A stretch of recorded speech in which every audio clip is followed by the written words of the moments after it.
everybody stopping and coming apart at the speed of light. Okay, that would be bad. Important safety tip, fellas. Don't cross the streams. Don't cross the streams. So what if we all like streamed the stream? So that would be crossing the streams? Probably. No? Don't do it. Don't do it? Don't do Well, it. unfortunately, Don't do it.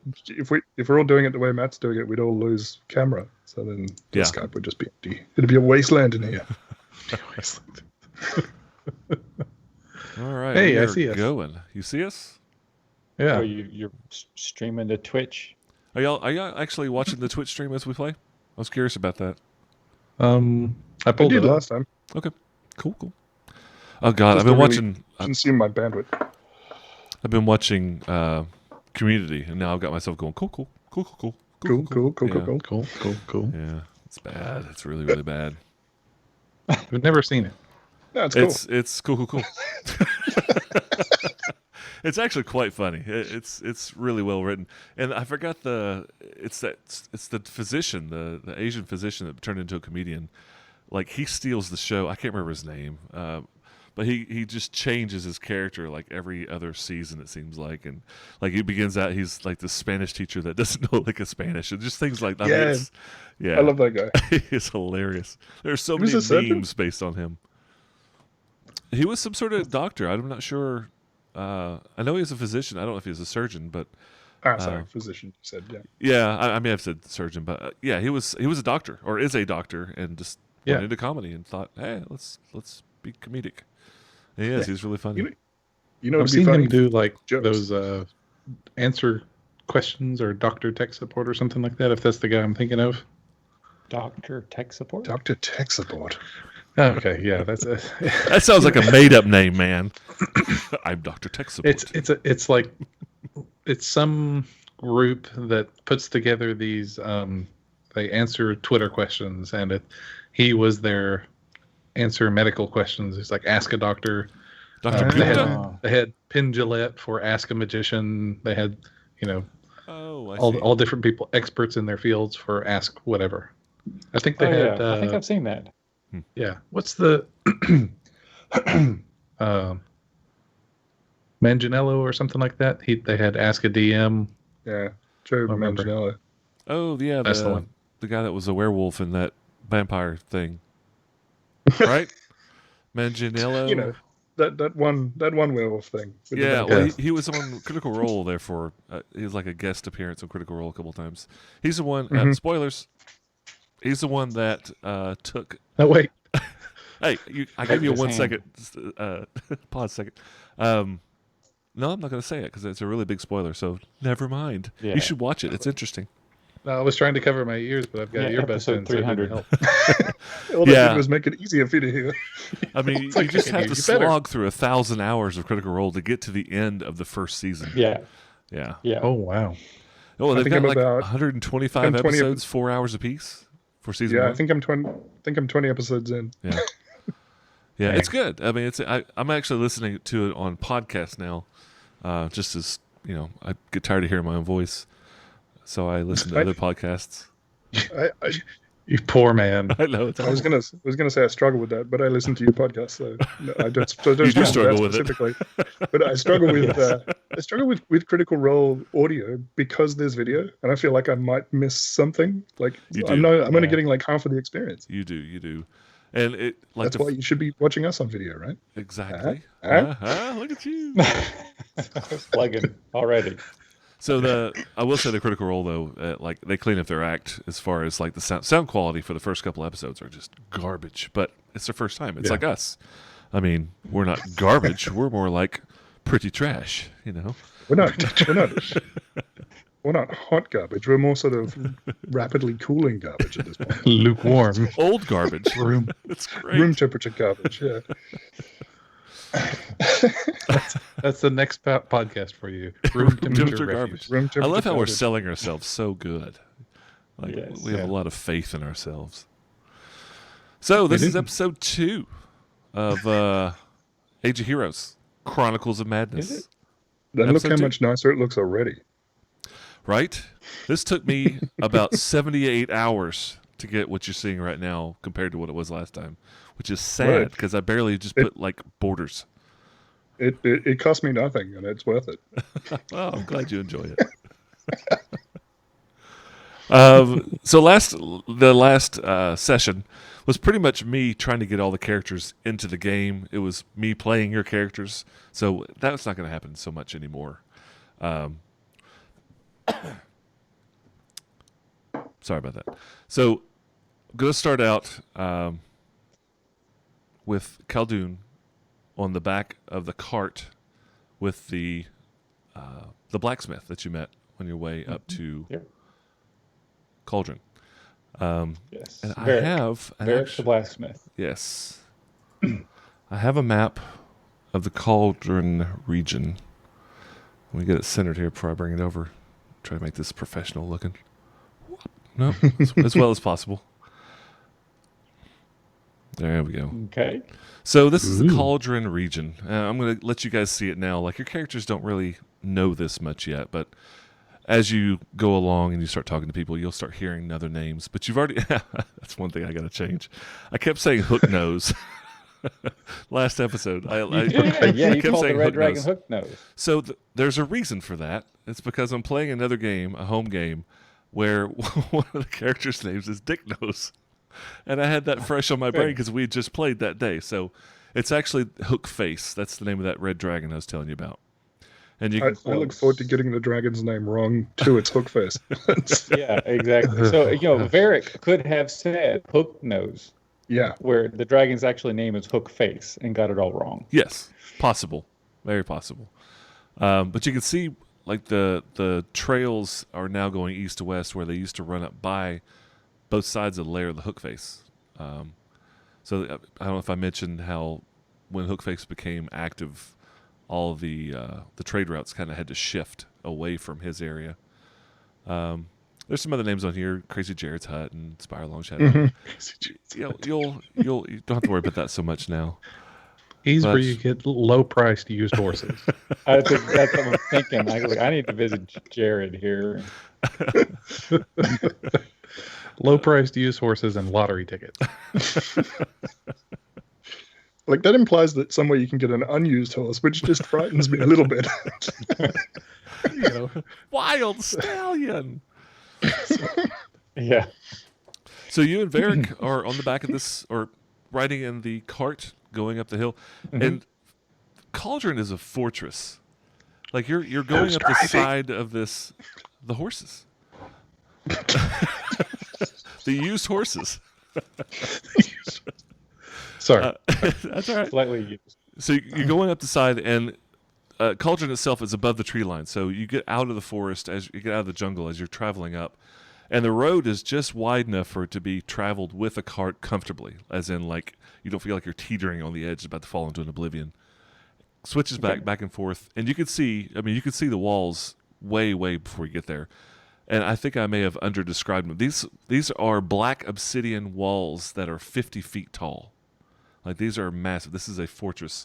And as the road winds back and forth going to the gate, it narrows to where only one cart width, with a little bit of safety on the sides, is enough to get into the gate area before it opens back up to go through the gates. The gates are enormous.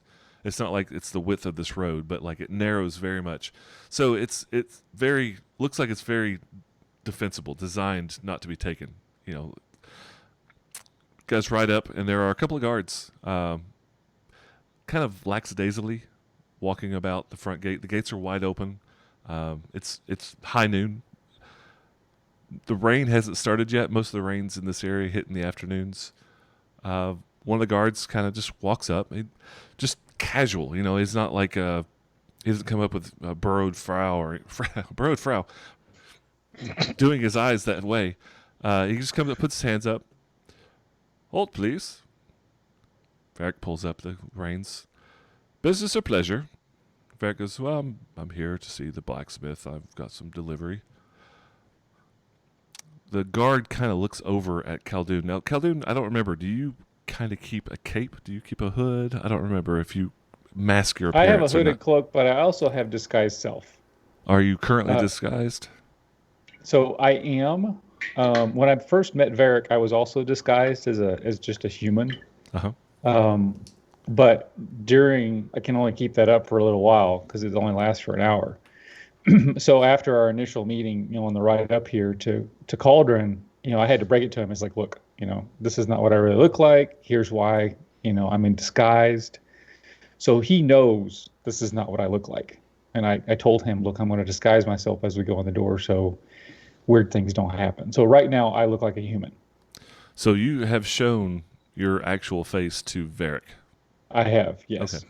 Okay. Well, when that happened, I just imagine Let's rewind. hitching a ride 1.5. from somebody, and then as you get to the border crossing, you're like, just hang on a second, I need to put my mask on so that they don't recognize me. Touch up my makeup. This is a person that met you today. yeah, you're just riding along, telling stories. He looks over, and all of a sudden the magic wears off, and this gaunt, noseless face shows up. And I think most people might react poorly. Well, no, I told him before the magic dropped, Okay. because he knew I could cast spells. True. Obviously, Yep. because he saw me fix the wagon wheel. Yeah. So I break it to him. I say, look, I'm wearing a magical disguise. It's about to drop. I'm just letting you know I'm not human. So I explain it to him because he seems like a pretty nice guy. He is, and he actually kind of take it with stride. It's almost matter of fact. There's different people. That kind of thing. He does warn you that this is kind of a human populated area, the city. Probably won't be harassed, but you'll draw attention. So just keep that in mind, as we go up. Well, I guess I would ask him as we approach, before we're out of sight of the gate, but before we get to the gate, I would ask him, say, what do you think? Should I go in like this or should I go in disguised? Well, and I'm going to do whatever he says. How long can you keep that disguise up? An hour. How often? Is this something you cast as a spell? How does it work? If you're gonna run around, it's a spell. So for Matt's, is it what, first level spell, lasts an hour? You cast it a couple of times a day. It's a first level spell, lasts an hour. Yes. I have 2 slots. I can recover 1, so I could technically cast it 3 times. Okay. It only has a material component. It's a really weird spell. Which you just kind of rub your face and boom, you're disguised. What do you rub it with? So Dirt. I actually rub it with my the crystal, my focus, but without it, it's actually makeup. Okay. The material component is makeup. Well, Varric just kind of looks at you in your natural form. You do kind of look like an elf. Like I said, you're not going to get arrested. You're not going to get really harassed. Some people might say a few things, but I don't think you need to fear for your life. It's just a matter of what you want to deal with. All right. So in that case, if I'm not kill on sight, then I'm going to go in the door looking normal, okay, looking like myself. All right. And I'll save disguise self for hiding. Okay. So you guys approach on the wagon to the gate. The guard stops you, and Varric says what he said, and he looks over. The guard looks over at Caldoon, and he does just, you got your cape up or your hood up. It's blocking a little bit, but it's pretty obvious. Unless yes, it's obvious that you look a little different. And he does kind of look at you strange, and you don't have a nose, so he just looks at you and, are you all right? I am fine. How are you? Thank you for asking. I'm well. Just, you don't have a nose. You're sure you're fine? I do have a nose. It's just very small. He squints. See, look, I lean into him. See, look. Look, we have visual humor with this. Yes. He nods. He looks back over his shoulder and nods at the other one. There is a gate price. It's a taxation. It's a silver apiece for anybody coming through. I must ask for that before you pass. And he just kind of waits for it. And you see Varric. I pay mine, and I pay Varric's. I pay Varric's as well. Oh, well, Varric, thank you very much. Very kind of you. And because you saw Varric was pulling, it was nothing for Varric. It's obvious this is a very normal thing for the gates of Cauldron. So you pull out your 2 silver, hand over, guard nods. Welcome to Cauldron. And he steps aside. opens up, and you're entering from the western gate of Caldoon. So on the map, Okay. it kind of. Oh crap! I can't. Oh, I got 5 pictures of Caldoon going. So this is the western gate on this side. Yeah, I see it pinged. Yep. As you're passing by, the guard looks at you and said, "Do you have a profession? Is there anything you're looking for?" I am looking for work. I'm a blacksmith. I'm actually really good at forming weapons and armor. I'm also a scholar. So if anybody needs any sort of research done, I can do that as well. All right. Well, you've got a good man here for the blacksmith, and he'll take you to the blacksmith if you want to join him. We do have a school here in Caldoon that has various different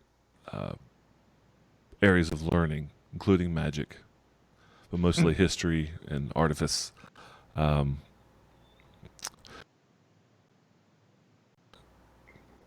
Probably not a good time now to go visit. It's during class time. It's where all the kind of the rich kids go to school, So right now it's noon, maybe at lunch, but you can probably check back later, go see if they have any kind of work for you. Where would be a good place to find a room?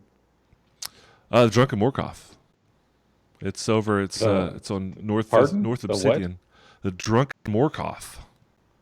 Drunken Morkoth. Yeah. Do I know what a Morkoth is?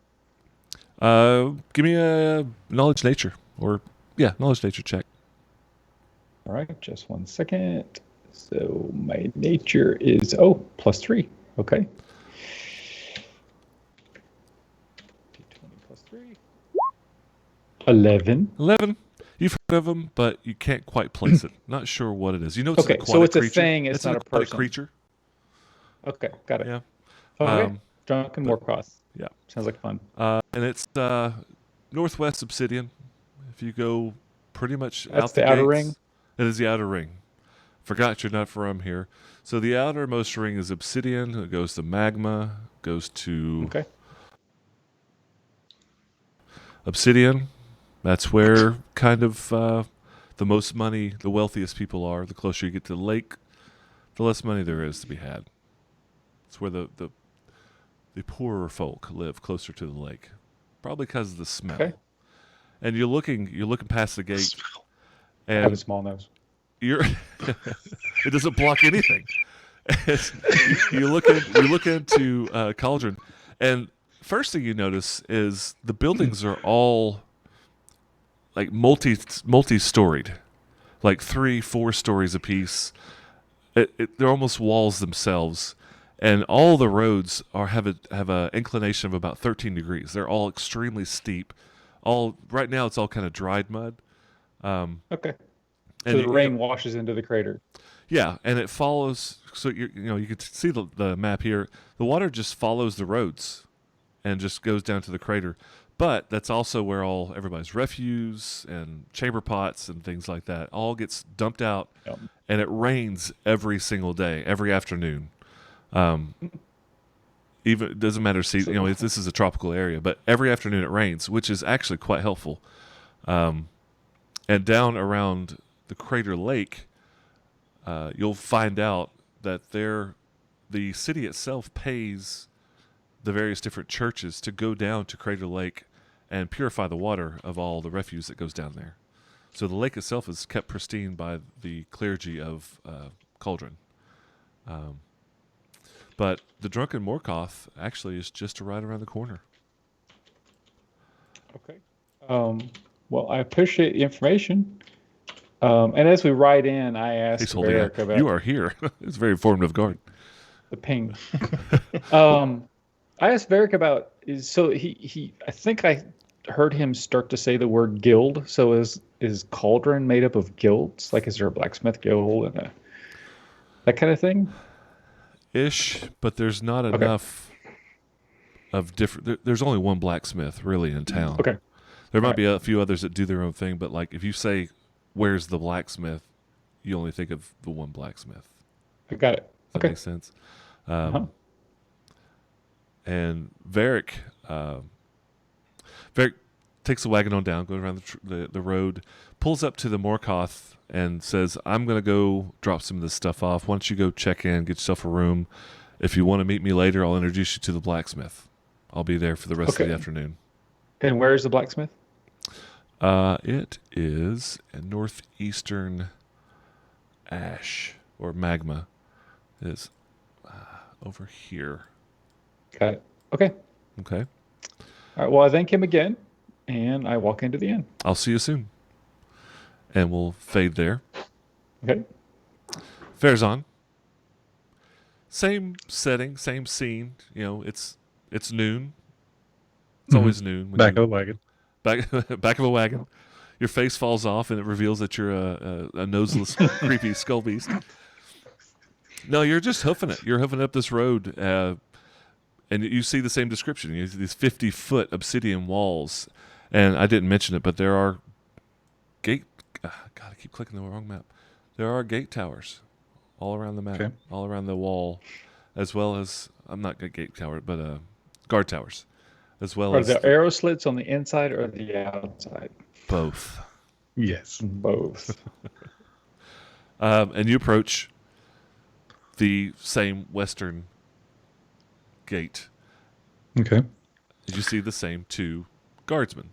There's one that's over in the corner. He's piddling with something, like he's sharpening his stone axe or something. And the other one that's been walking around looks up from what he was doing, sees you walking up the hill towards the gate. And you see him just kind of like wide-eyed, reaching back like to the air, trying to get the attention of the other guy behind him. He's backing up slowly, and he finally just taps him with a shoulder. And the other one just turns around, looks like, what? And he sees you walking up, and both of them, their eyes are just huge. They're not taking that offensive, but they're definitely on guard. And the same one walks up. They are guards. They are guards. One Looks gets up at you. He's on guard. Can I help you, giant? And he backs up a little bit. Farazan looks down at one and looks down at the other and says, I am here in search of wisdom. Excellent. Good. You're welcome to Cauldron. I must warn you, we are a semi-peaceful town. Please don't start any problems. I'm sorry, but I have to charge you a silver. I hope you don't mind. He's kind of nervous, sir. It's travel tax into the town. Please.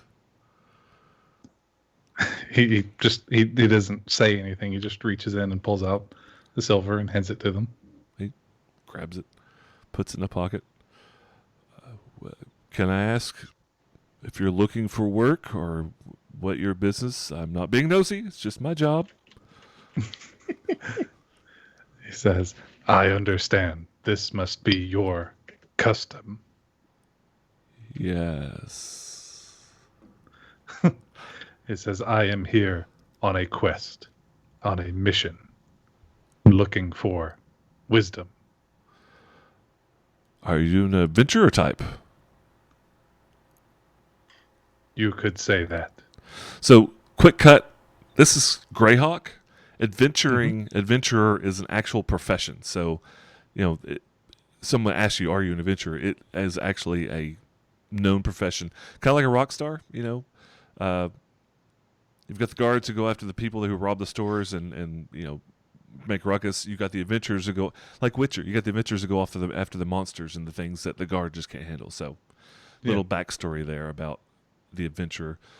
Well, if you're looking for lodging, the Drunken Morkoth is the adventurer's chosen place. There's a board up for jobs and things of that nature.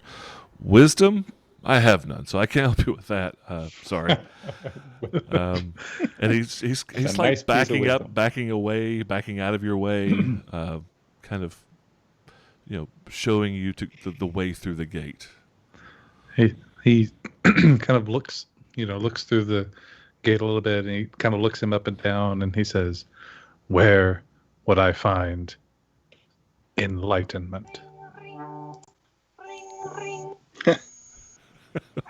From a phone. Deep within the phone, you will find all the enlightenment you can imagine. Rings a bell. Ring a ring. A little parrot lands on his head or lands on his shoulder. It's a tweet. I'm really I don't know. I'm sorry. I literally no one's ever asked me that before, ever. It is my privilege to be the first. Yes, it is. Meditate on your life choices. There are several churches. People go there for insight and wisdom. I don't know if that's what you're looking for. St. Cuthbert, Weejas. There are several. You're big. Maybe you want to go to the Temple of the Gladiators. I don't know what kind of wisdom you're looking for. He says, I will go to... What was the name of the... Drunken Morkoth. Morkoth. He says, I will go to the inn and inquire further. That... You already have wisdom.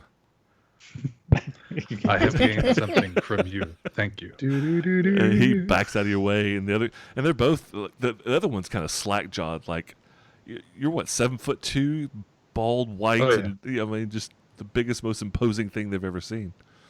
Yeah. So he was just nodding the whole time when the other one's talking, like, yep.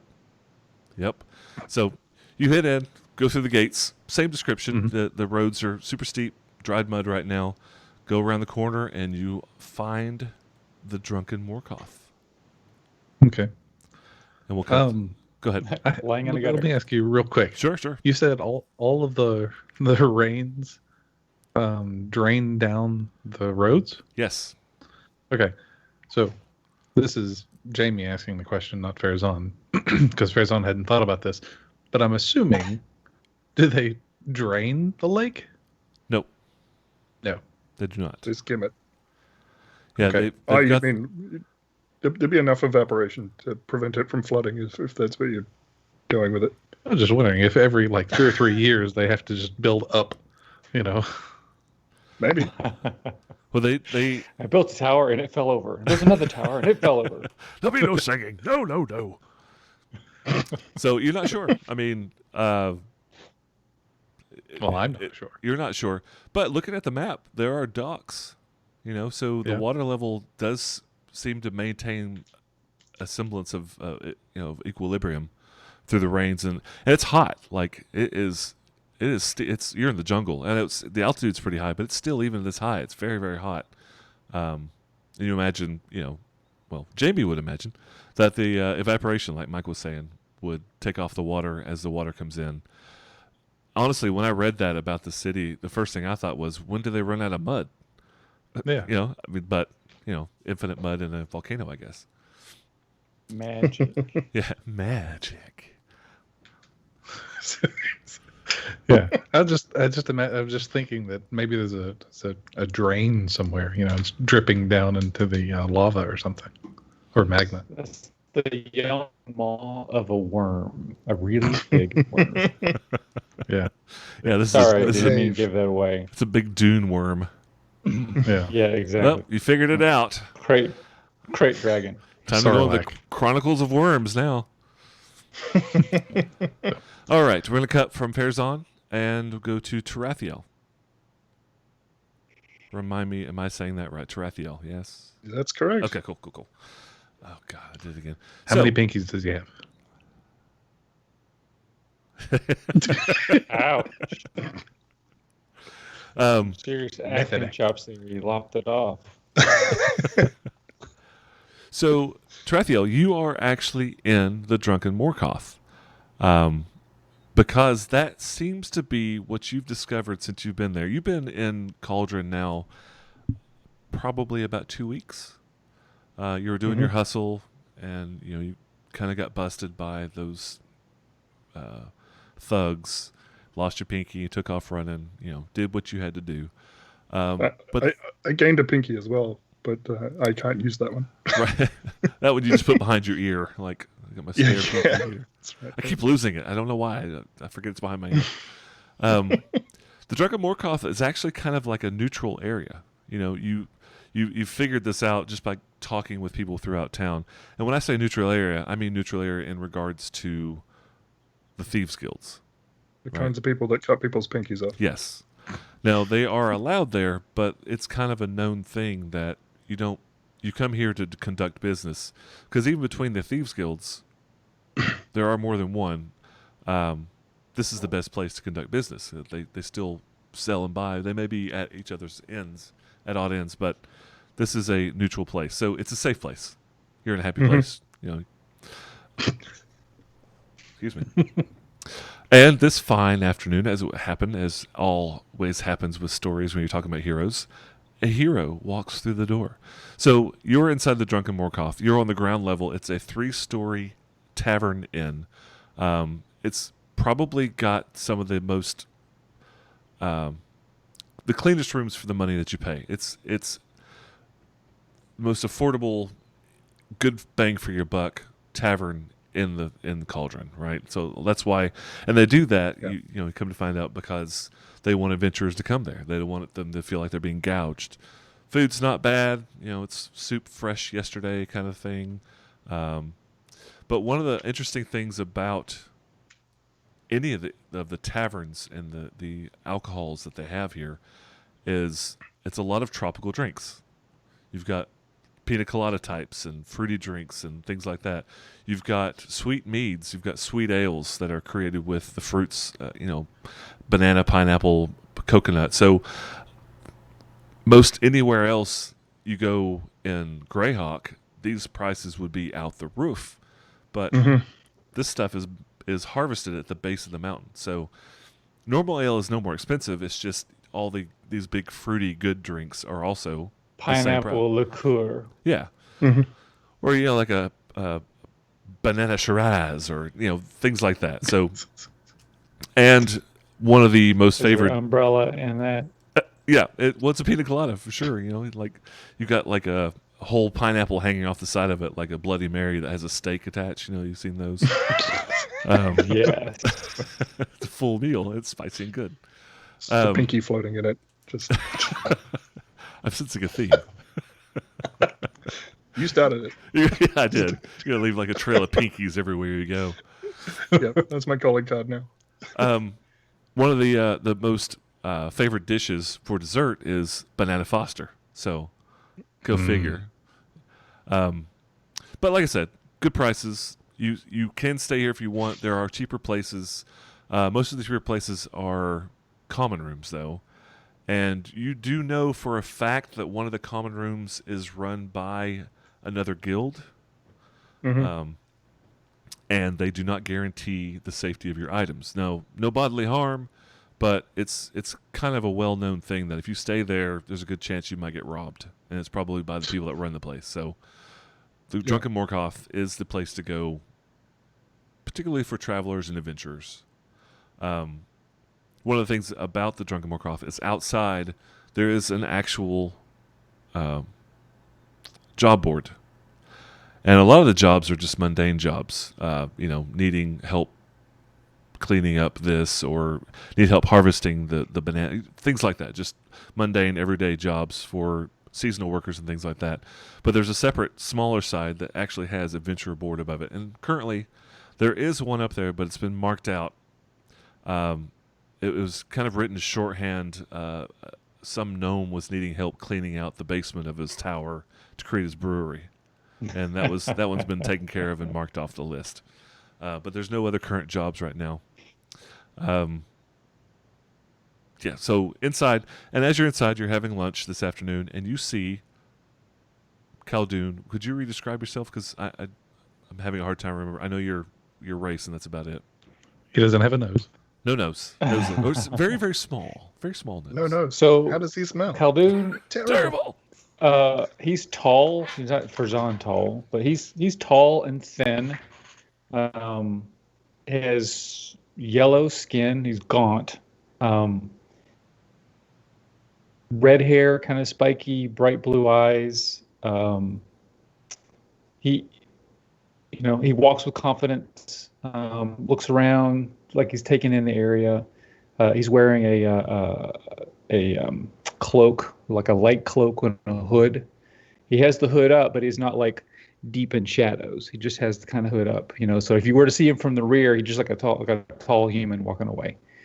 And he has a large being about 5 to 6 foot, about 6 foot long actually, bundle strapped to his back, and it's long and thin, but it's wrapped in cloth and sort of tied up with a bit of string. And he's walking with a quarterstaff. So he looks like a caster. Very obvious. So Caldoon, you come in. You've just been dropped off by Varric, and it is lunch. And the food in here smells actually really well, really good. Well, good. Good. And, Not that you would know. yeah, because you can't smell things. Captain America smells well. So we got a pinky guy and a nose guy. What's Farazan going to be? Big. The big guy with a big nose and pinky, and he makes everybody jealous. He's just picking his nose with his pinky. You've been eating like scavenged underdark worms and fungus and hardtack for the last 2 weeks. So you can hear and smell of food is just intoxicating. Mm-hmm. And in here, so you've got the tavern proper. There's half a dozen tables. There's a long bar.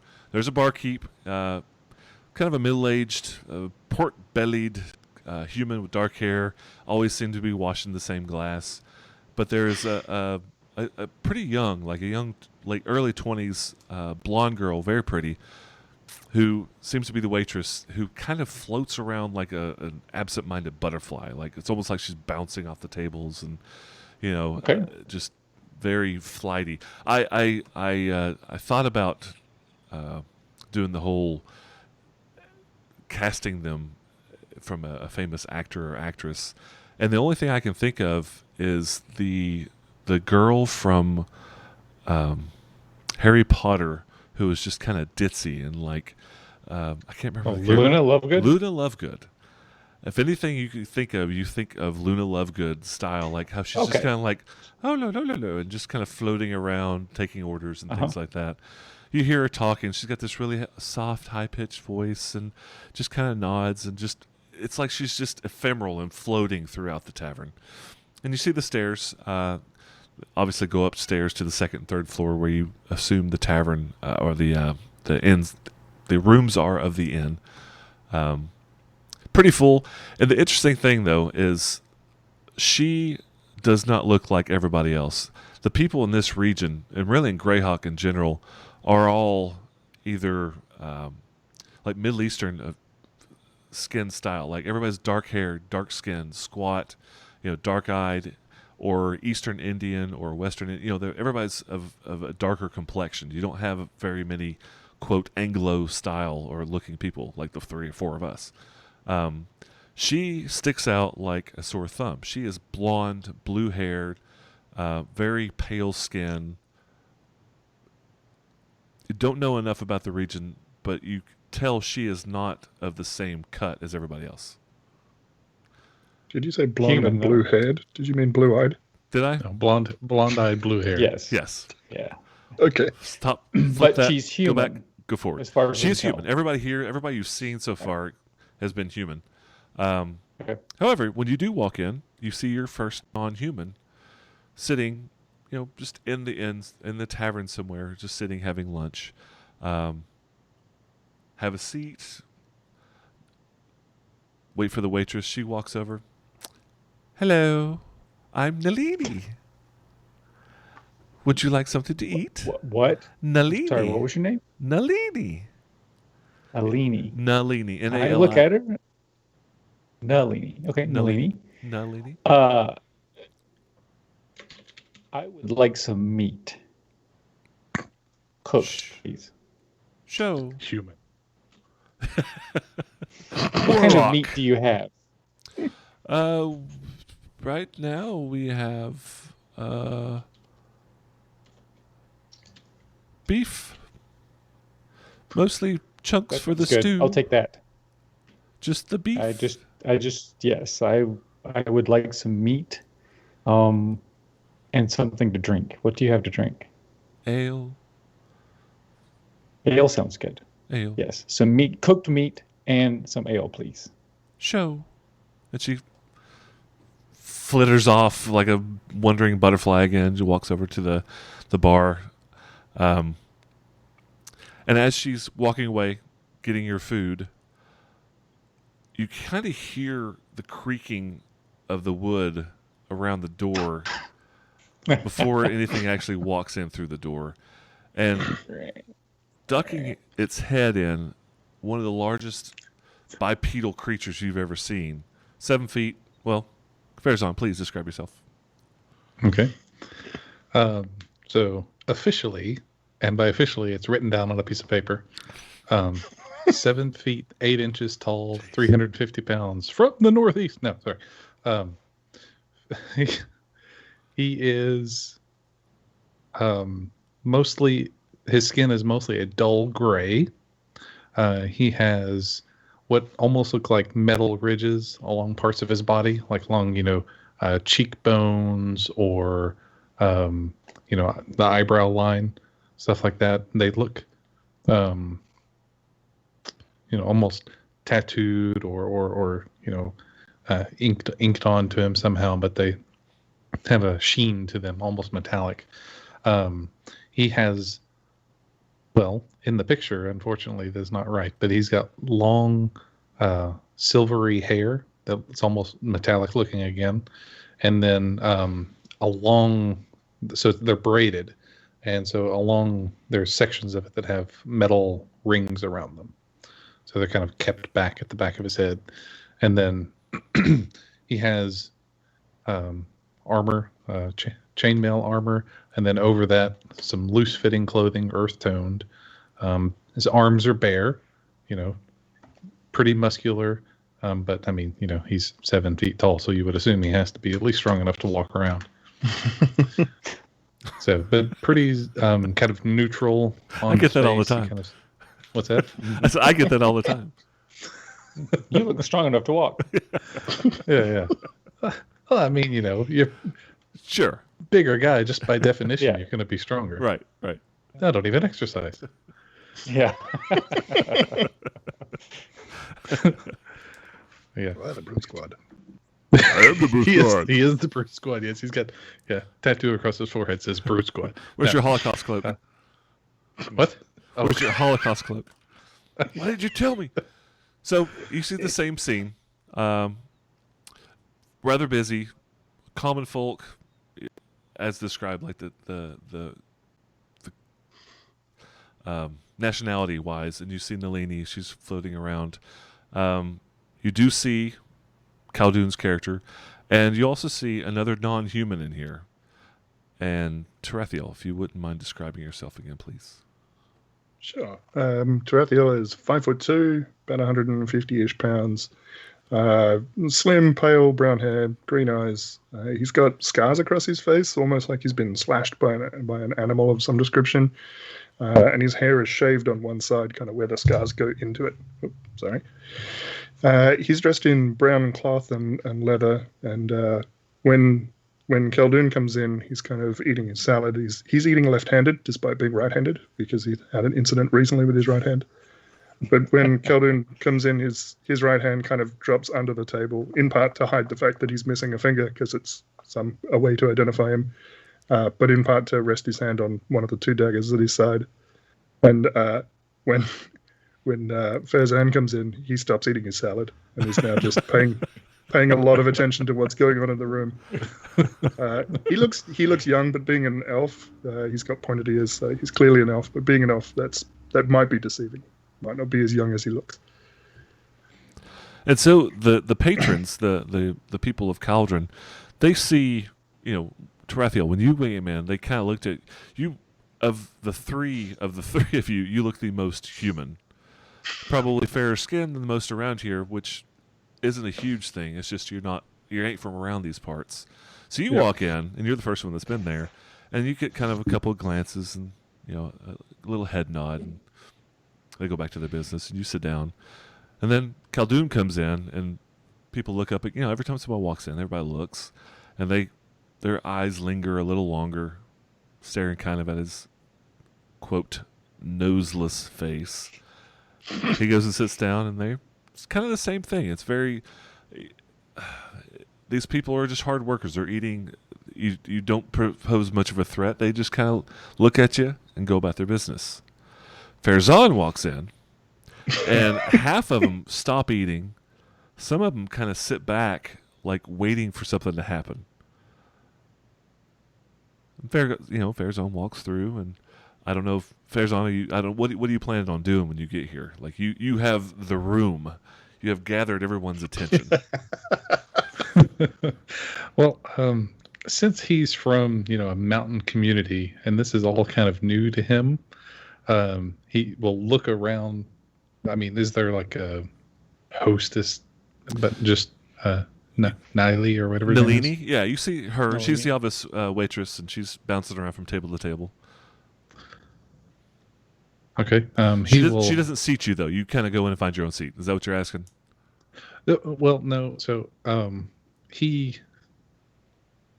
this is a bit different for him. He again, the Goliaths are sort of isolated, and then his last, I think, 6 months was spent in a monastery. So this is his first, big city trip for, good old, good old Farazan. Go country So boy. he will, step toward the server, and he says, "I need a room." She looks up at you and just kind of flutters her eyebrows a little bit. Show. Just go talk to the bartender. He'll get you a room.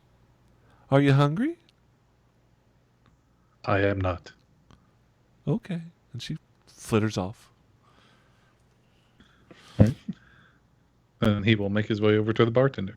He stops, and he's been eyeing you the whole time. You walk in, he looks up at you. Can I help you? His voice cracks a little.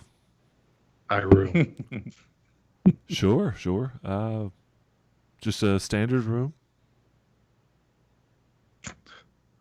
Yeah, extra large bed. We have king size beds. They are a bit more expensive. Yeah, he'll say, "What are the options?" We have regular rooms, and we have king size rooms, or suites, but they're just a little bigger bed. I think bigger would be better. Don't you think? Yes, I do, 100%. How many nights would you like to stay? I do not know. Well, we could do night for night. Would you like just to rent a room for one night tonight? Yes. And you want the king size bed, right? Yes. He's nodding yes, like trying to give subliminal message. Uh-huh. You want this, don't you? Excellent. That will be 5 silver, please. Ooh. I don't know how much gold I have. I should probably check. 1. Yeah, 1. You should have like 10 or 15 starting characters based on your background. Okay. I believe I've got 10. Sounds about right. Yeah, so that should be fine. I'm missing 1 silver from the From the gate. guard shack. So, no, I have 5. Okay. So, yeah, I'll give him 5 silver. Thank you, sir. He turns around, fiddles, opens a key box, pulls out a key. Up on the top floor, you're the room number 8. You have Thank you. You have a continental breakfast for you in the morning, consisting of bananas and water. Is it clean water? Yes, it is, sir. It is clean water. It's cleaned every day by the priests of Weejas Paylord St. Cuthbert, and we get it fresh from the crater every morning. Yikes. Thank you. It's not pea water. It just occurs to me how recycled that is. Yes, that's Yeah. right. That's good. Sir, may I get your name for our ledger?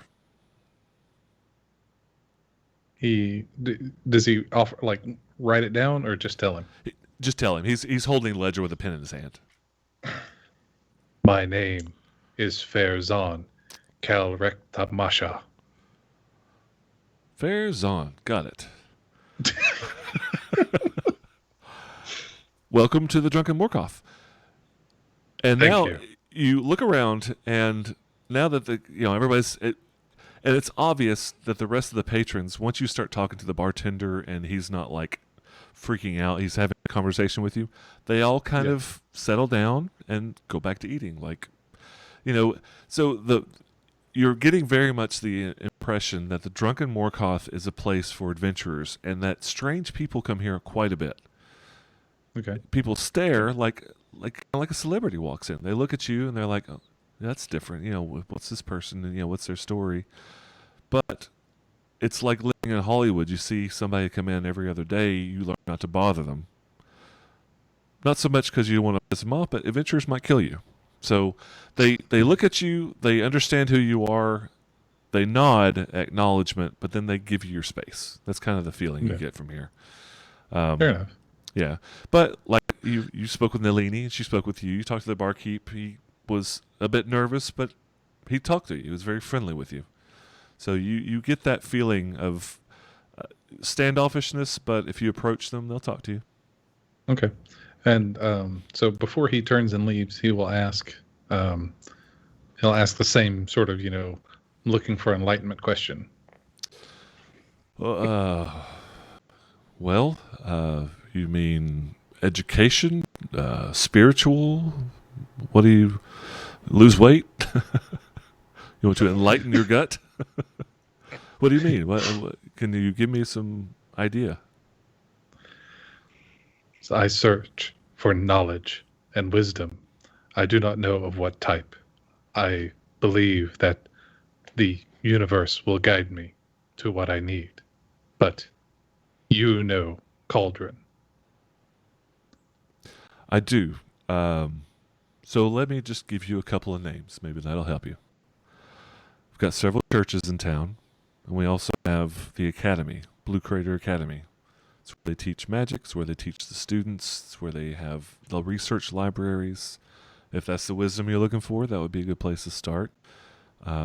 Spiritual guidance, Ouija, Pelor, and St. Cuthbert. They're all gods of different ethos, but all of wisdom and learning. Not sure what else to tell you. Ask As around. you have told me enough. Good. I'm glad I could help. You said you're staying for 3 days? He smiles. He laughs. I'm joking. That was a joke, my friend. I kid. Please don't crush me. He doesn't laugh. Like he doesn't quite understand it. So It went over his head. I'm way too fast. So when he says that, he's laughing, and he's actually being genuinely like jovial about it. But he sees you not laughing, and he just kind of, good sir, I am joking. I know you want one night only. I have your 5 silver. I've got you in the ledger. You just pay as you stay. There's no reason, no fuss. If you leave tomorrow, that's fine. I understand. Oh, great. He picks up the same glass and starts cleaning it and gets extremely busy at the end of the bar doing nothing. Wait until you try and check out and they confuse your bill with the other Fairzon because they didn't write down your last name. Such kind of name. Right. You gotta remember ordering these drinks.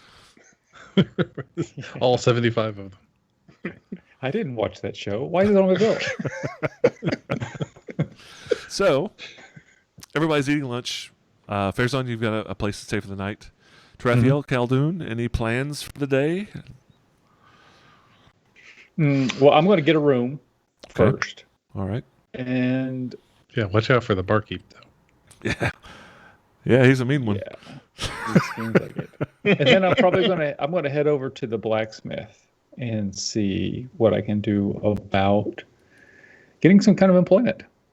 I guess I'll check the board on the way out. But first of all, I'm gonna go up to the barkeep and I'd like a room.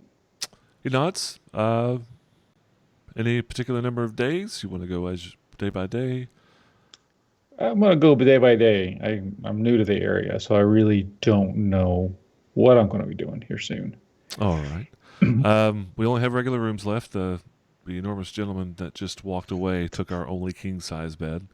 I'm glad. They're 3 silver a night. Okay. Does that include meals? Yes, we have an amazing continental breakfast in the morning. It consists of bananas and fresh water. I'm not familiar with bananas. Is that Reaches come from the a counter, cow? pulls one out. It's fruit. Fruit. He peels it, Oh, breaks off a piece, and hands it to I you. Try it. see. It's a All right. very common try food it. in this area. It's a banana. It's a banana. It's the best banana this you've is ever had in your really entire good. life. Is this a normal size for a banana? Yeah, fresh bananas are actually really good. So yeah, I've never had a banana before. This He hands you really the rest of it. good. Enjoy. You should be very proud of yourself.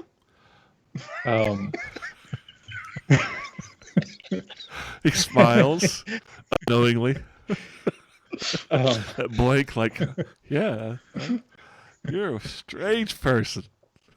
And then I'll go up to my room, check it out. Okay. I'm not going to leave anything there. Just familiarize myself with the location. It's a pretty simple room. Bed, bedside table, chamber pot, mirror, that kind of stuff. Look at the board. So does the board have is there anything would I have to bring my own paper and quill to leave a note? Or is there something here maybe some paper and some charcoal or whatever to write? On the board? If there's not, I'll go to the bartender and ask him if I can borrow a quill and I want to leave a note on the board. No, there's nothing there available. So, yeah. And the bartender, he's, oh, sure. And he hands you ink and paper. No problem. Just bring me back the pen when you finish, if you don't mind. Sure. All right. So I scribble a note. It's really simple. And tack it to the board saying that if there are any spellcasters that are interested in trading spells, to leave a message with the barkeep, and we'll sit down and swap spells. Okay. You write the note. And then, tack it up there, and then I head out to the blacksmith. All right. Trathiel, anything? I mean, Tarathiel's kind of found himself in a bit of a bind because he knows that there are people out to get him, but he doesn't know who they are. So I think he's already been staying here, and he's just staying night to night at the moment. Right. And he's kind of looking for a way out of this situation. Like, he knows this place is safe, but he doesn't know where else he can go in the city. And being one man alone, he might be looking for not necessarily companionship, but an excuse to hang out with other people. Mm-hmm. And so he's been watching the board, looking for a job to come up that he can kind of fall in with some other people working on something. So when Caldoon puts up a note, I think he'll wait until Caldoon leaves and then get up and go and investigate it and go, oh, crap. That's, this doesn't help me. Well, I mean, I'm looking for mages to swap spells with, but I've left a way to contact me. So, yeah. Yeah. The answer service behind the bar. yeah. So I think other than that, he will head out into the city, but he's a bit more careful once he leaves this place to try and not be seen, and is trying to gather information, but to do it without coming into contact with people because he doesn't know who he can be in contact with safely. So gathering information from the town without talking to people. Yeah. Doing a lot of listening. I get you. And watching. Just walking A around. lot of watching, a lot of listening, specifically looking for any of the people that I might recognize from that night. Well, but they're all wearing masks, so that's difficult. I that was a little misleading. It was face paint, but it was on thick enough to where it was basically a mask. They're using face paint, half black, half white, Harlequin style, and It's on still the difficult to tell who they are yeah, outside of their mask. it definitely like makes their facial features kind of blend together. It will be difficult, but you do remember that you murdered one of them. Yeah. So I'm hoping you don't expect to see that one. No, I know So- what he is. You have been in town for a while, and you also have been using. You've been doing the 5-card money, or whatever the card game was. So you have no cost for your room at the Morkoth. Essentially, you're not gaining money by doing your game. You're using that money to live. So food Stay and board are even. covered Yep. by your playing of games, right? That being said, that was abruptly, harshly ended last night when you had that little encounter. So yeah, I mean, you could risk running your game, but you're kind of in a pickle because your steady stream of meager income, but income nonetheless, has been canceled. So there, just FYI, and all the jobs that you see on the board, they're almost every single one of them's manual labor. It's just move this, bale hay, whatever. It is just untrained labor, and it's meager money. It's like 5 copper a day. It's not very much money. Yeah, definitely looking for a bigger score than that. So is there anything in particular that you're interested in when you're gathering? Like, one thing I did not mention, there is a very obvious presence of guards. They walk in patrols. And I don't mean it's like, Gestapo or anything, but it's a very regular thing to see a group of guardsmen doing their patrols. And it's not the same group. There's obviously half a dozen patrols walking the perimeter of Cauldron day and night. So FYI there. Do they have a stronger presence at the Obsidian ring than the Ash ring by any chance? Probably 3 times as many. It's because it's a bigger ring, right? Like it's more of a perimeter. Yeah. It has nothing to do with the economical, socioeconomic stashing. Sure. Yeah. Yeah. So I know that I was taken to a building in the Ash ring. Like I was taken to a building actually even on Crater Lake, I think, from memory. Yes. But I don't know which one.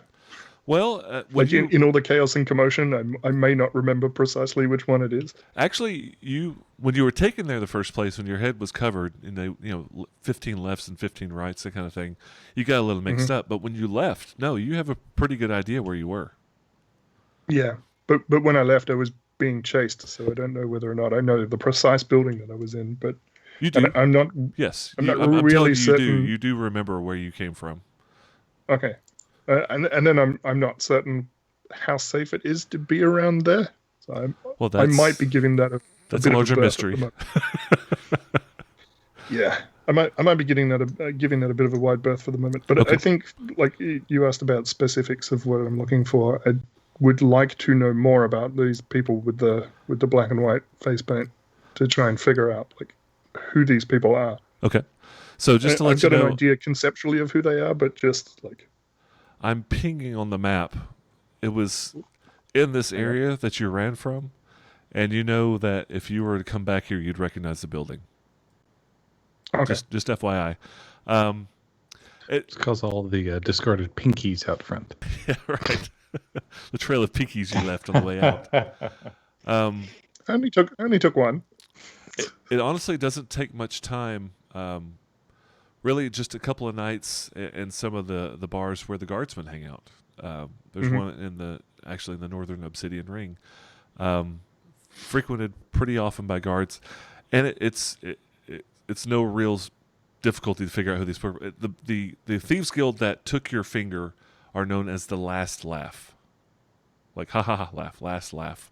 They're known most obviously by their half black, half white Harlequin kind of face makeup, and the white side goes into the black into like a half smile. Okay, they're the biggest Thieves Guild in Cauldron. There's actually really only 2 major guilds, Thieves Guilds in Cauldron. But the last laugh's the biggest one. But they're like the the violent one. They're the ones that do the murders. They do the kidnapping. They're the ones that cut people's pinkies off. Yeah, exactly. You do know that there is another another thieves guild in town, but nobody's, without actually speaking to somebody asking the name, nobody actually just says the name out loud. People know the last laugh because they're a big deal. It's like talking about, a mob boss. Like, people were fascinated by this thing, and it's obvious that somewhere there's a little bit of corruption in town. Somebody's being paid off because they kind of somewhat look at the other way, as long as it's not heinous murder or things like that. So you feel like that they're ingrained into the cauldron proper, and they're big business. They're bad news. Mm-hmm. Yeah, and for the other one, I think if I'm aware that there's another thieves guild out there, I might try and find information on them. But that's kind of a solid plan B, because I want to remain a free agent if at all possible. And to be honest, it's a mistake I can only make 9 more times. So, well, you got toes. Toes. Okay. Now, I don't know if I misunderstood you. Were you tailing Caldoon? No. I was waiting for him to leave so that he wouldn't see me looking at his note. Okay. Okay. Yes. This party is Can't actively look at avoiding what's one another. Yeah. What's that? In case it didn't pan out, which it kind of didn't. Right. Right. You don't know. I know how to contact anything him. I about just magic. have no reason to yet. All right. So you're kind of going to spend then the afternoon doing your information gathering. Is that? Mm-hmm. Is that? Am I okay? Farazan, what was your plan for the day? So, excuse me. After he, made sure he knew which room was his, he would sling his pack over his shoulder, go downstairs, and head back out to the job board. Okay. He's probably seen some of those in his travels. Yeah, pretty common. So anytime he needs a couple of gold, he would check in. And you said these are all manual. Yep. Yeah. Okay. And Anything it's literally right up your alley. I mean, it's like need manual labor for the afternoon, hauling heavy things from point A to point B, more or less. Yeah. So I mean, he would note a couple of those, just to see, because he's got a few days of coin before he has to, delve into that sort of thing.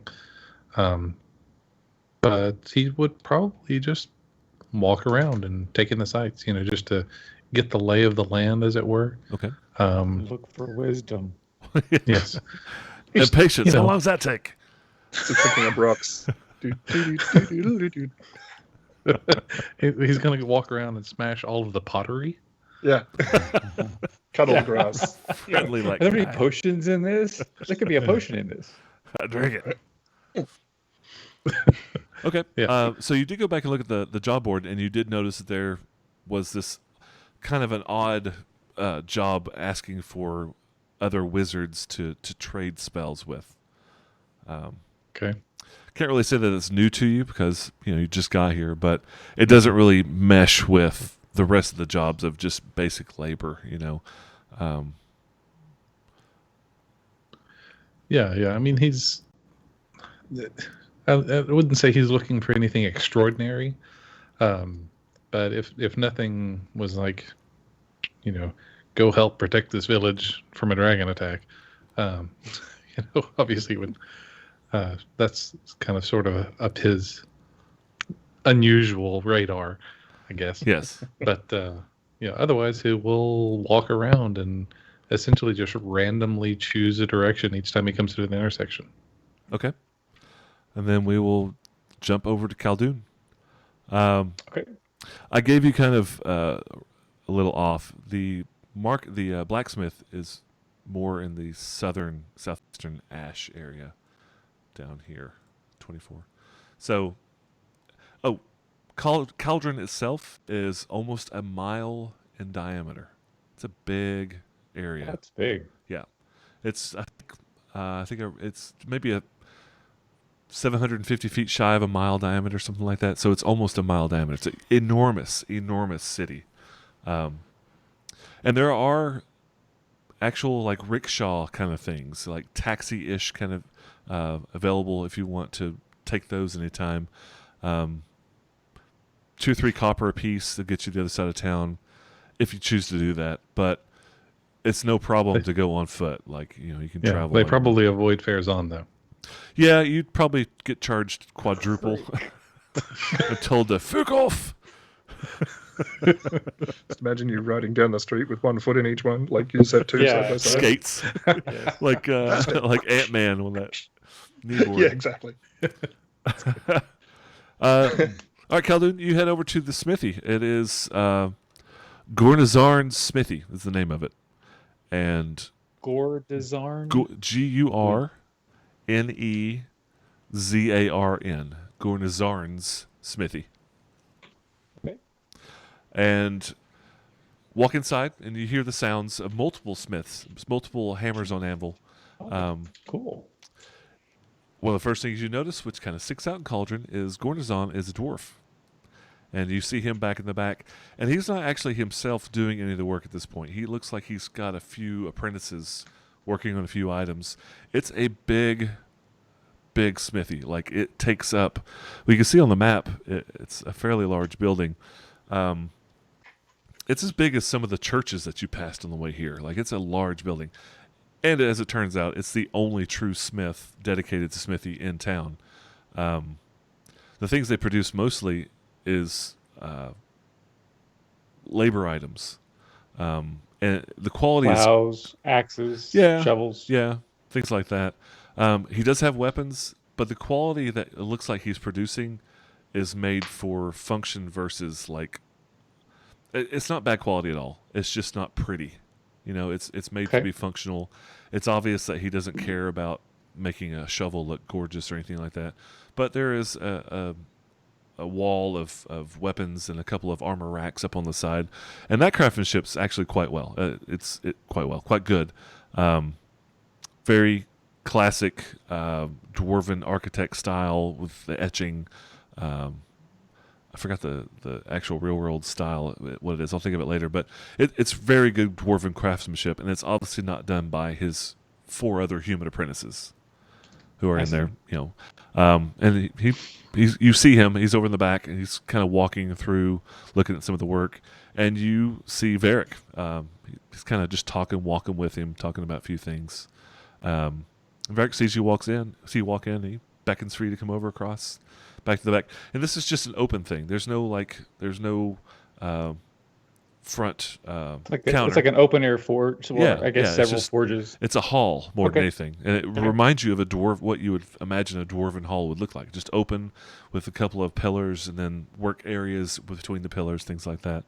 And it's all obsidian, just like the walls. This whole building is made out of obsidian. So the fires and the forges being used are not going to affect or burn anything around them. So Varric is there beckoning you in. Caldoon, come in. I'd like to introduce you to Gurnazarn. Gurney, this is Caldoon.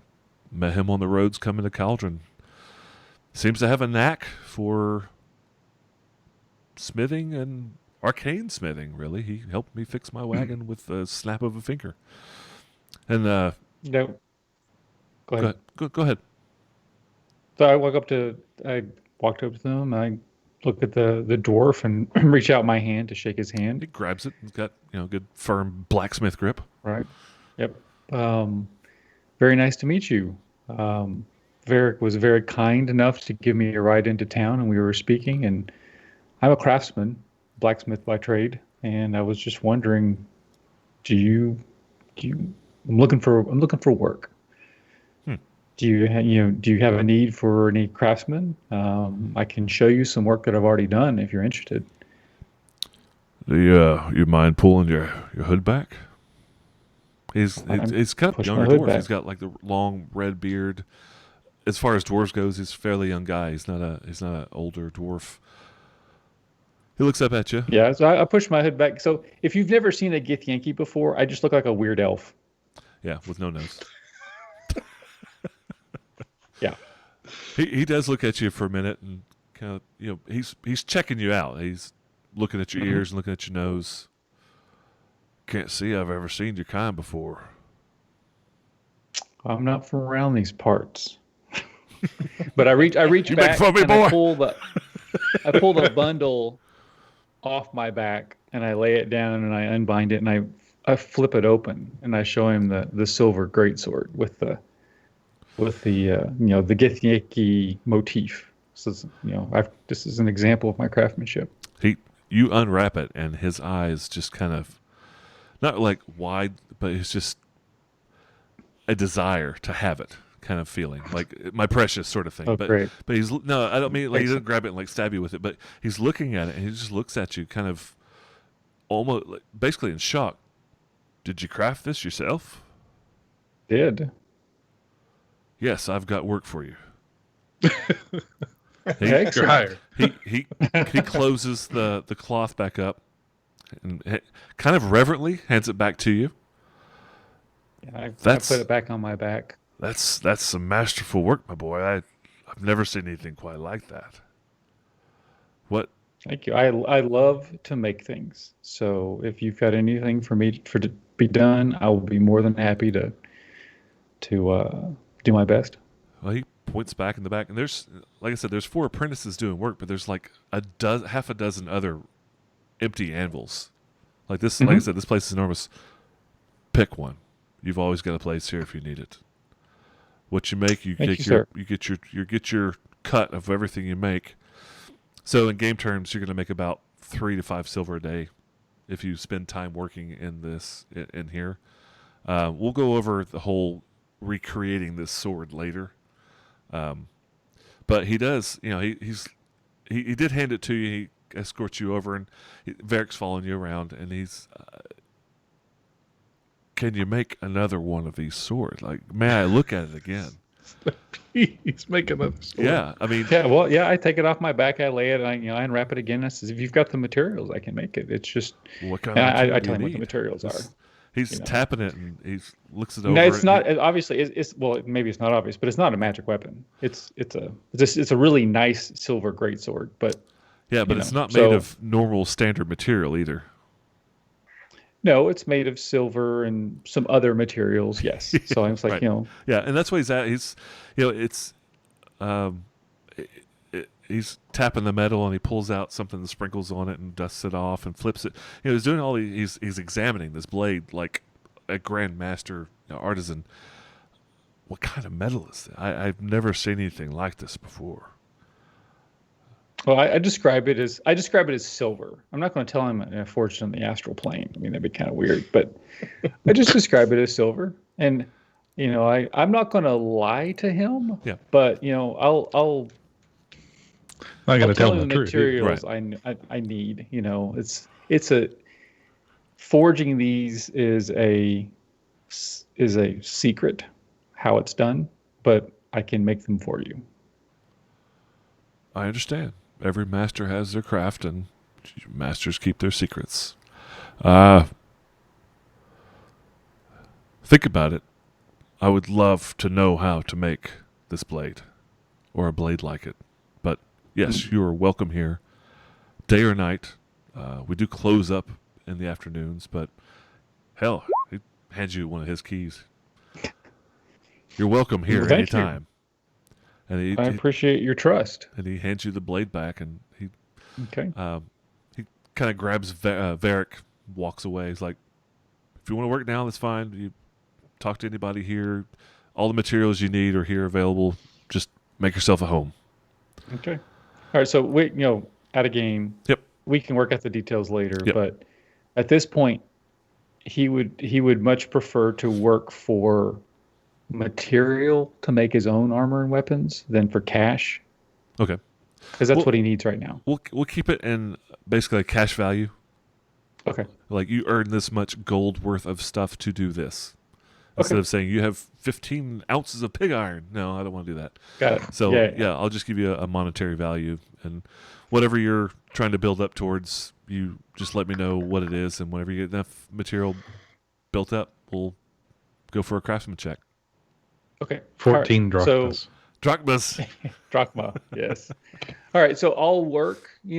I'll take off the gear that I'm wearing. I'll lay it down next to me, and so he's actually fairly well muscled.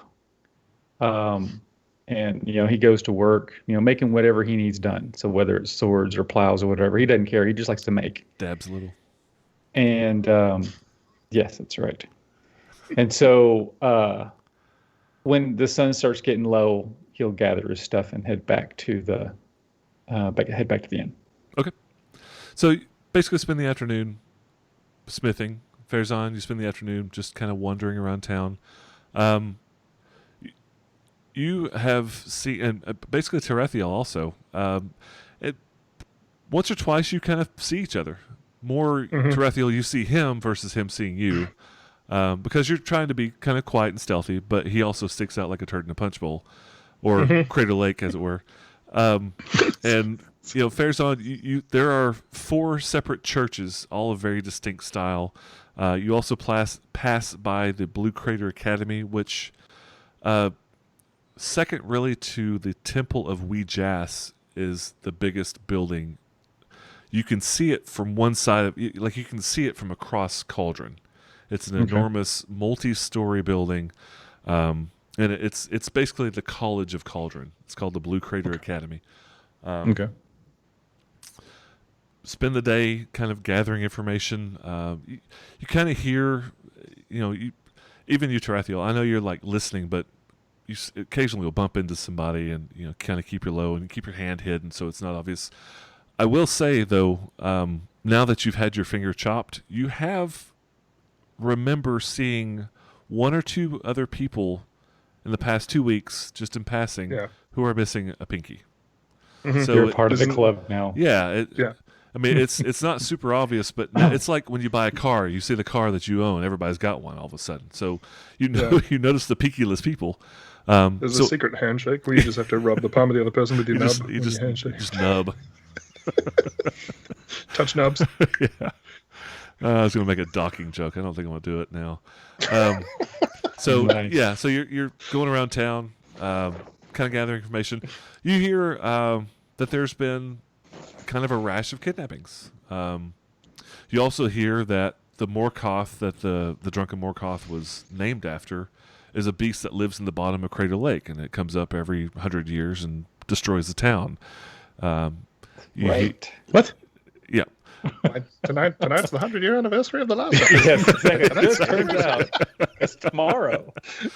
And some of them you kind of take with a grain of salt, and some of them, so some of the stories you hear are repeated over and over again. Yeah, there has been a rash of kidnappings. A lot of the guards, just in passing, they're asking people. It's kind of a passive investigation, but they're doing their rounds, but they're just constantly on the lookout for information, things like that. You don't ever get stopped. Farazan, you never get stopped. Nobody ever gets stopped by the guards. Like, you are just part of the town now. That obviously they look at you, Farazan, because you're just a big hulking, intimidating character. You're so beautiful and gorgeous. But they give you your space. They'll move out of your way if you don't, and things like that. Like, seems like a very cordial town. That evening, everybody goes back to the drunken Morkoth. And now that you've kind of got your bearings and you're back into the tavern itself, you do notice that on the wall is a painting that none of you really understood what the hell it was. But Farazan, you've been to your room once, and you see kind of a similarity between a painting that's in your room, and Caldoon also in your room as well, to the painting, this gigantic mural that's in the tavern of the Drunken Morkoth. And what it is a painting depicting a Morkoth, which is kind of like a humanoid sort of shrimpish beast, right? Like it's a mythical beast. but all these different paintings have them depicted in kind of comical different ways. Like one's wearing, for example, like one's got like a clown outfit on, or one of them's, like doing something silly. They're all basically poking fun at the Morkoth. The Morkoth of Crater Lake is a fun drunk, is what you say. Yes, basically. And he apparently owns 50% of this sin. They just toss it in the lake every morning. The previous night's takes, just half it. Yeah, he's got a good business sense about him. Mm-hmm. Well, he caters to adventurers. He's smart. Keeps them happy, drunk, so they don't come kill him. That evening, Nalini's in there. The bartender's still in there. She's floating around. Afternoon traffic here in the tavern isn't anything like it was at lunch. Like, people are home now eating dinner rather than taking a break from lunch, taking a break from work for lunch. You three are kind of the only ones in there. Maybe a straggler, one or two other townsfolk, but nobody else seems to be here, like from out of town, waiting for dinner to go to bed. You know what I mean? Like, you seem to be the only three out of towners here right now. And Nalini, she's bouncing between the three of you. Can I get you anything else? Ciao. And she just bounces around, flittering. If you guys want to eat, again, Tarathiel, yours is covered from the money that you've had. This is the last day. From here on out, you'll have to start deducting money. Caldoon, fares on. If you want to order anything, dinner here is it's 15 copper, silver and a half.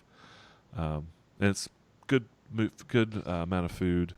If you want the same thing, Caldoon, with the burnt meat and ale, it's basically the same price. Otherwise, it's just kind of a stew with some bread and either wine or cheap ale by the mug or glass. And the three Sweet tobacco salad. Sweet potato, banana, coconut salad. It's nice. Yeah. It's a very common theme in this place, where all these tropical fruits that are produced down. We're in Hawaii. Yeah, basically. This is when you find Maui. out extra rolls of toilet paper for your room are like a gold piece each. Like, Yeah. here, eat all these bananas. Have fun. We got the fruit shits. So the thing with Caldoon and the meat is it's really, really difficult to get meat where he's from. Don't have a lot of herds of cow in the astral plane. No, because they don't grow. I mean, you can't raise livestock. So so meat is this really extreme delicacy. So it's like he just, any chance he can get to eat it, he's like, oh my gosh, this is like royalty. So he's all about it. Not a lot of gout on the astral plane. No. Caldoon's going to get the meat sweats. Yes. I don't know what it is. it's Every time I like- eat, I just... Yeah. So the three of you So, are... what? Go ahead. Go ahead. No, go ahead. No. No. I'm just saying, he loves it, and he's not real picky about it because it's such a delicacy. So it's really not bad. Like, it's going with the whole idea of it being tropical. It's probably like jerk spice chicken or beef or things like that, And they have plantains and it's kind of a Jamaican feel, a little bit, but more. It'd be more accurate to say like Hawaii, because the volcanic ash has really like made the earth super fertile, the ground super fertile around the volcano from the years past. You're making me hungry. Right? I'm gonna go eat a Pina Colada here when I get off. So you guys are sitting around that afternoon. Everybody's eating dinner, kind of winding down from the afternoon. And from outside, actually, you know what? That's something I haven't done yet. What is everybody's passive perception? 12. 12, okay. 13. 13? 13. 13, okay. So it's actually a DC 10, so it's not that hard here, but you guys are the three of you are eating, and Nalini's bouncing around just basically between the three of you. She's actually a really good waitress. She's always there, but never obtrusive. Just get you what you need. the glass that he's been washing is pristine, and he keeps spitting in it and wiping it out. But you hear from out the side door, out the main entrance of the inn, you hear kind of a muffled cry for help, like, just a weak, like, help, no, please, no, help, will somebody help me, please? And Nalini's just looking around, like, checking to see who's talking to her. Like, she doesn't even kind of register what's going on, and she keeps bouncing, flitting around. And it looks like the barkeep is just too distracted. Like, this glass obviously has to be clean. So they're kind of ignoring this cry for help. No, it's truly like they don't perceive it. Like, they just don't notice it. You guys did, they didn't. That kind of thing. Okay, got it. Like, she's washing a table and he's cleaning the glass like nothing happened. Farazan stands rapidly and toward the door, like rushing out. You actually kind of startle Nalini as she's kind of walking by. She's just, okay. And she keeps fluttering off and does her thing. Farazan heads out. Yeah, Tarathiel will stand, and he kind of considers for a minute and then follows. And he'll, as he passes Nalini, he'll just say, "Hold my table." Ciao. Caldoon, he cocks his ear. He looks around the rest of the room, and he's kind of sort of surprised and slightly disappointed that no one else is doing anything about this. And he gets up and he walks out and looks. Okay. Well, you saw Farazan. He just bolted, like, he up and out. Mm-hmm. Tarathiel pretty quickly on his heels. You walk out somewhat, not slowly, like, I'm assuming you're not just like meandering, like squishing a bit. No. I'm working with purpose. Okay. Yeah, walking with purpose. You step outside, and Farazan, you hear it very distinctly now that you're out the door. Around the corner. So one of the things, these main roads are literally main roads. Between every single building is an alley. You can barely see it on the map, but this whole town is just alleyway after alleyway between the main veins. But Farazan, you see, or you hear off to the right, in the area that I'm pinging, this sound of somebody, and you hear it like flesh on flesh, like somebody's being punched. And you hear this weak voice saying, "Why? No, help me. Why are you doing this? Stop." Come around the corner. All right, here we go. I'm going to flip the map. This is my first time doing this for Roll20, so bear with me. There's a bear with him. Someone send help. Oh. Okay. Oh, this is cool. Ooh. Yeah. So Farazan. More cobblestones than I expected. It's very cobbly. Farazan. Mm-hmm. I'll put you. Oh, there Okay. you Cool. Okay, I'm working on this. What direction are we coming from? Where Yeah, you here's are. something. That's perfect. Yeah, good. And then we'll put Caldoon maybe a little further back. Trying to this centered for you guys. So the map has hexes, but it's not exactly lined up with Roll20's hexes. So it may be off just a little bit. Okay. But Farazan, you do hear. We'll put you up a little further because you're to the point where you see this happening. And what you see these two kind of thicker men, larger men, individuals, standing where you see them on there, and the third person in between the two of them is on the ground and like has his hands up defensively, screaming and asking, "Why are you doing this? Why are you doing this?" As one of them's kind of kicking him. Like they both of them have weapons, but they don't have their weapons out. They're obviously like punching and kicking this guy. What is obviously a priest. It is in the afternoon, and that's one more thing I haven't mentioned about Cauldron. So these alleyways are very narrow. All these roads are very narrow. You're at the top of a mountain, and all the buildings are typically 3 and 4 stories high. Like it's like Hong Kong. You don't have any like horizontal movement. You have to go vertically to have any kind of space. So all the buildings are super, super tall. So the only time you have any direct sunlight on the streets are between like 11 and 1. Beyond that, the sun drops enough to where the shadows completely obscure most roads. I mean, it depends, which road it is, but generally every road, every alleyway is shadowed 90% of the time of the day, and of course at night it's dark. So it's in the afternoon. It's starting to drizzle rain a little bit. You hear the clouds thundering in the distance. You know it's going to be hitting soon. The light is obscured by the sun dropping down below the walls of Cauldron itself. You see the one guy on the left. See if I can do this. This fella hauls back and kicks the priest again, and you just kind of hear in his voice is like, "You tell those priest bitch to get away from that place. You don't need to be checking that out no more." And he kicks him again. The other one's kind of chuckling. "Yeah, you tell him there. Tell him what's right. Yeah, tell him." And he's sitting there cheering him on. The other guy's just kicking him and punching him. And we'll roll initiative next time. Very cool. Thank you. I successfully got the map up, and you don't see everything. Like I didn't completely unzip my fly. That's on the map? Yes, Thank it is. goodness. It's over to the right. It's a black grid.